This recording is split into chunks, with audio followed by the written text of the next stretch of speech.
Alright, so the last time I posted something, I was about to do a Dark Eldar or Eldar army.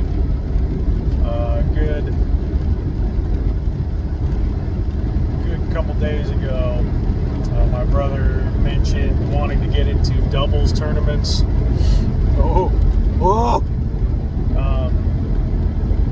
So we're gonna both be running Death Guard, so the Eldar thing's out the window. But I am going to post me scratch building and converting a lot of Poxwalkers and Plague Bearers, because I'm going to try to run the Taliban before 11th comes out, so hopefully 11th doesn't just get rid of the Demons and Death Guard list, because that would be, it would kind of fit how GW's been doing stuff, but it's a pretty cool list. In between Poxwalkers, Plague Bearers, and Nurglings, I'm pretty excited to scratch build all these, because I have an old Maggotkin army that kind of just AOS just kind of died out with a friend of mine. So I have all these really sick Nurgle models.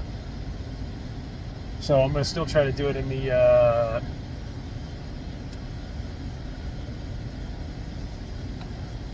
Realm of Chaos style army. There's going to be a lot of fantasy elements in that, mixed with, like, you know, 40k Plague Marines and sci-fi and stuff. But I got to try to figure out a way to use the 32mm adapters. I'm thinking, seeing if I can get some stuff printed out in metal.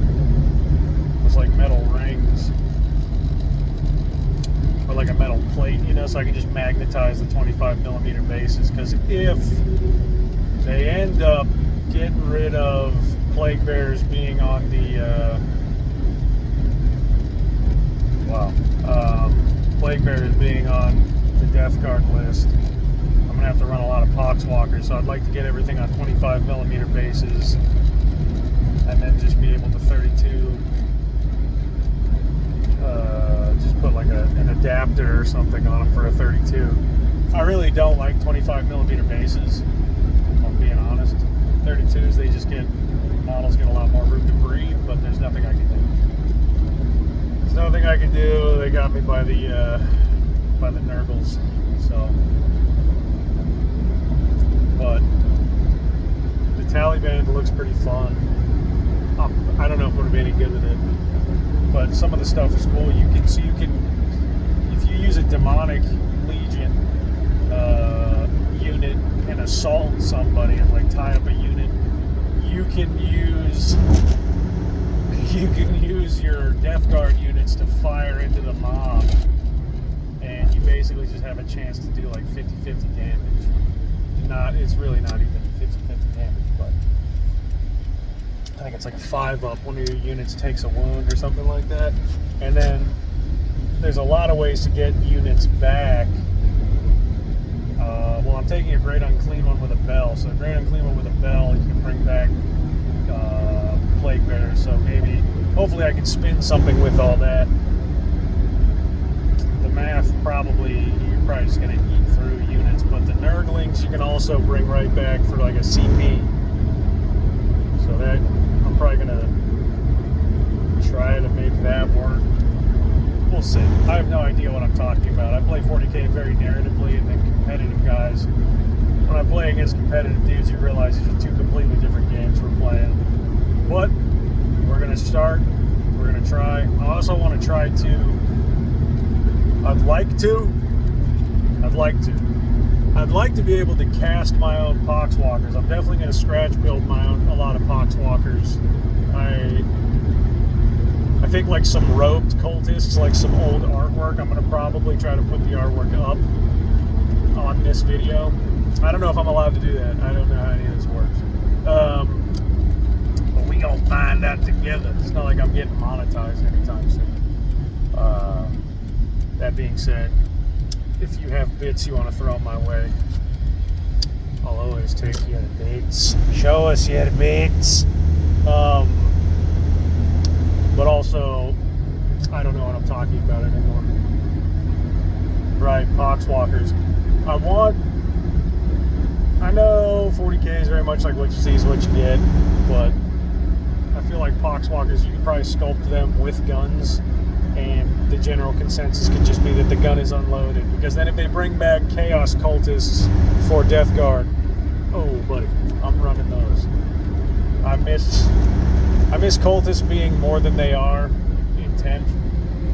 When I play OPR, I play a decent amount of OPR, probably more than I play a 40K since 10th. And OPR is definitely my preferred way to play, just because there's a lot of community lists and stuff like that.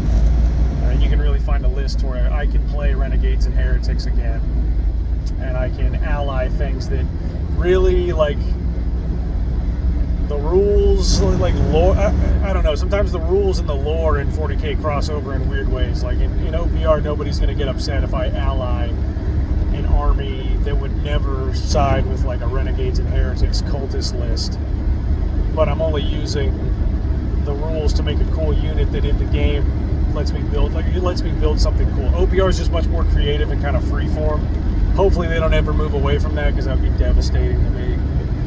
It's also way easier to get people into play OPR. You get a lot of like Warhammer 40K and Age of Sigmar rejects that are willing to play OPR, and a lot more narrative players. Granted, I don't know if anybody else has experienced this, but you drop one competitive player into a narrative group and it creates an arms race, and surely over time, it usually doesn't take too much time. A lot of people think it takes a lot of time, but it creates an arms race, and then all of a sudden you got min-max, net list, maniac, murder hobo weirdos that don't give a shit about the story, which maybe I'm weird for caring and thinking that it's cool that these plastic toys on the board can tell a narrative, kind of like an RPG, because that's how I played growing up with all of my friends, and yeah, maybe I'm the problem.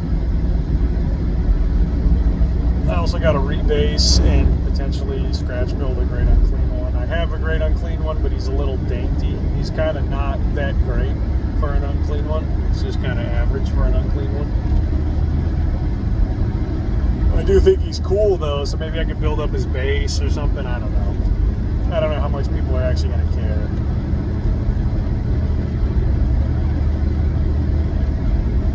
And then I have a Defiler in my list, but maybe I'll drop the Defiler. But the Defiler kind of, I feel like I deserve to make a Defiler and make the Defiler cool. Defilers are cool. I've always wanted one, so we're just gonna do it.